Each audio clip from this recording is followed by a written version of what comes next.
আন্দোলনকারীদের উপরে অপরাধের দায় চাপানোর জন্য বিভিন্ন সরকারি স্থাপনায় নিজেদের লোকদেরকে আগুন লাগিয়ে দিয়ে সেটার দায় চাপানোর ব্যাপারে নির্দেশনা দেয়া হচ্ছিল। এই যে তাজুল কিন্তু একটা রাজাকার, এবং আপনারা জানেন এই তাজুল জামাতে ইসলামের যে এবি পার্টি, এই দলের একজন সদস্য। সে শীর্ষ যুদ্ধাপরাধীদের যখন বিচার চলছিল এই আন্তর্জাতিক অপরাধ ট্রাইব্যুনালে, তখন সে শীর্ষ যুদ্ধাপরাধীদের ডিফেন্সে, তাদের পক্ষে সে আইনি লড়াই করছিল।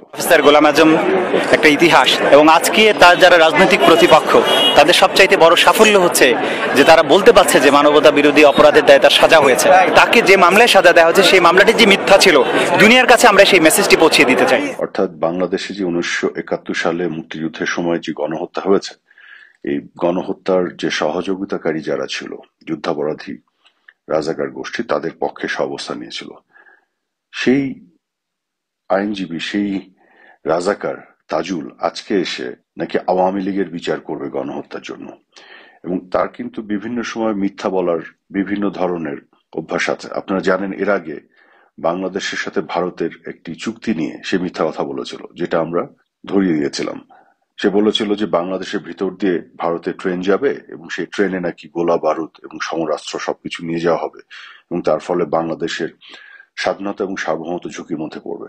এই ট্রেনগুলোর মাধ্যমে যদি অস্ত্র পরিবহন করা হয়, সেই অস্ত্রে যদি নাশকতার কোনো ব্যাপার ঘটে, তখন ভারত বলতে পারে যে আমার ট্রেনে হামলা হয়েছে, আমি এখানে মিলিটারি পাঠাবো। আপনি কি করে সেটা রোধ করবেন? আমি কিন্তু পরিষ্কারভাবে চুক্তি, যেটি হয়নি আসলে, মেমোরান্ডাম অফ আন্ডারস্ট্যান্ডিং, সেটা দলিল থেকে পড়ে শুনিয়েছিলাম যে ট্রেনের মধ্যে কোনোভাবেই কোনো ধরনের গোলা বারুদ, অস্ত্রশস্ত্র, এগুলো কোনো কিছু নেয়ার কোনো বিধান নাই, সুযোগ নেই। অথচ তারা মিথ্যা করে বানিয়ে এই কথা বলেছিল, এবং একই সাথে তারা যে কথাগুলো লুকিয়েছিল সেটি হচ্ছে যে বাংলাদেশের ট্রেনও যে ভারতের ভিতর দিয়ে যাবে, যে নেপাল এবং ভুটানে, সেই বিষয়টি তারা লুকিয়েছিল। কারণ তারা একতরফা ভাবে কিছু মিথ্যা কথা বলে, কিছু রং চং যোগ করে এমন ভাবে অসত্য কথাগুলো মানুষের সামনে হাজির করবে, এটাই হলো এদের রাজনীতি, মিথ্যাবাদী এরা। এবং আজকে সে এসে কি বলছে যে জুলাই আগস্টের সেই টার্ময়েল, সেই আনরেস্টের সময় যতগুলি স্থাপনাতে আগুন লাগানো হয়েছিল, আপনারা জানেন মেট্রো রেল থেকে শুরু করে সেতু ভবন, দুর্যোগ ব্যবস্থাপনা ভবন, ইভেন বাংলাদেশ টেলিভিশন যে ভবনে, সে আগুনগুলো নাকি মাননীয় প্রধানমন্ত্রী শেখ হাসিনার নির্দেশে আওয়ামী লীগের লোকজনই লাগিয়েছিল। কত বড় মিথ্যাবাদী! আমি তো নিজে সাক্ষী, যেভাবে আক্রমণ হয়েছিল রাষ্ট্রের উপরে, সরকারের উপরে, সরকারের বিভিন্ন প্রতিষ্ঠানের উপরে, জঙ্গিরা যে ধরনের আক্রমণ করেছিল, এটা তো আমি সেই সময় বিভিন্ন সময় বলেছিলাম। অথচ সে আজকে এসে কত বড় ডাহা মিথ্যাবাদী! এরা হচ্ছে ইসলামের নামে রাজনীতি করে, অথচ ইসলামের যে প্রধান যে বক্তব্য যে মিথ্যা কথা বলা যাবে না, সেটা এরা মানে না, সারাক্ষণ মিথ্যা কথা বলে। যে মাননীয় প্রধানমন্ত্রী শেখ হাসিনার নির্দেশে আওয়ামী লীগের লোকজনই আগুন লাগিয়েছিল, তারপর ঘাড়ে দোষ চাপিয়েছিল ছাত্রদের। আমরা কিন্তু ছাত্রদের ঘাড়ে কখনোই দোষ চাপাইনি। আমি বিশেষ করে আমার বক্তব্যগুলো শুনে দেখুন, সবসময় ছাত্রদেরকে বরং ডিফেন্ড করেছে।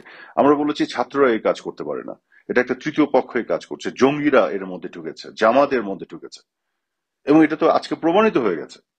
এবং খেয়াল করে দেখুন, এই ছাত্র সমন্বয়কদেরই একজন, সে নিজে কিন্তু আবার স্বীকার করেছে যে তারা যদি মেট্রো রেল না আগুন জ্বালাতো, তারা যদি পুলিশকে হত্যা না করতো, থানাতে আক্রমণ না করতো, তাহলে তাদের বিপ্লব সফল হতো না। আইন যদি মানতে যেতাম তাহলে কিন্তু এই বিপ্লবগুলো হতো না।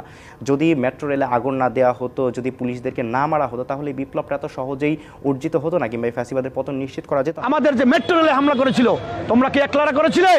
ওই বিটিভিতে আমি নিজে ছিলাম, ওখানে বিএনপি, জামাত, শিবির, ছাত্র জনতা সবাই ছিল। যেখানে এই সমন্বয়ক যারা, তারাই স্বীকার করছে যে তারাই এই কাজ করেছে, এই যে হত্যাযোগ্য পুলিশ হত্যা এবং থানা আক্রমণ এবং মেট্রো রেলে আগুন লাগানো, এই কাজগুলি তারা করেছে, তারা তো জনসমক্ষে প্রকাশ্যে স্বীকার করছে।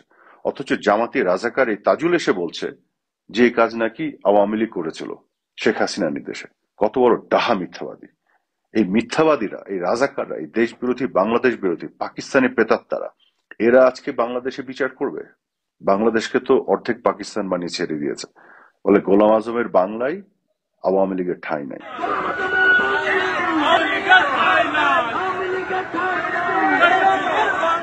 অবশ্যই গোলাম আজমের তো বাংলা বলে কিছু নাই। গোলাম আজমের যে দেশ, সেটা তো বাংলাস্তান, পাকিস্তানের মিনি পাকিস্তান। সেখানে আওয়ামী লীগের ঠাঁই কেন থাকবে? থাকার কথা না। যে গোলাম আজম শুধু মুক্তিযুদ্ধের সময় বাংলাদেশের স্বাধীনতা বিরোধিতা করেনি। মুক্তিযুদ্ধের পরেও 1977 সাল পর্যন্ত সে বিভিন্নভাবে অপচেষ্টা প্রচেষ্টা চালিয়ে গেছে বাংলাদেশকে যেন স্বীকৃতি দেয়া না হয়। সে বিভিন্নভাবে ফান্ড কালেকশন করেছে যাতে আবার বাংলাদেশকে পাকিস্তানের সাথে জুড়ে দেওয়া যায়। এই এত বড় দেশদ্রোহী রাজাকার, তার পক্ষে অবস্থান নেয় এইসব রাজাকার তাজুল। আজকে এদের কাছে দেশপ্রেম শিখতে হবে? মিথ্যা কথা বলে বলে তারা ভারত বিদ্বেষী কথা বলে আওয়ামী লীগের সাথে যুক্ত করে মানুষকে বিভিন্নভাবে উস্কানি দেয়, অথচ মিথ্যা কথা বলে। সত্য কথা বললে কিন্তু মানুষ বুঝে যেত সত্যটা কি, কিন্তু আজকেও তারা এই মিথ্যার আশ্রয় নিয়েছে। আমি আশা করব যে দেশের জনগণ সত্য এবং মিথ্যার মধ্যে পার্থক্যটা নির্ণয় করতে সক্ষম হবেন এবং সত্যের পক্ষে দাঁড়াবেন। তাহলে অনেক কিছু সমাধান হয়ে যাবে। ধন্যবাদ আপনাদের সবাইকে।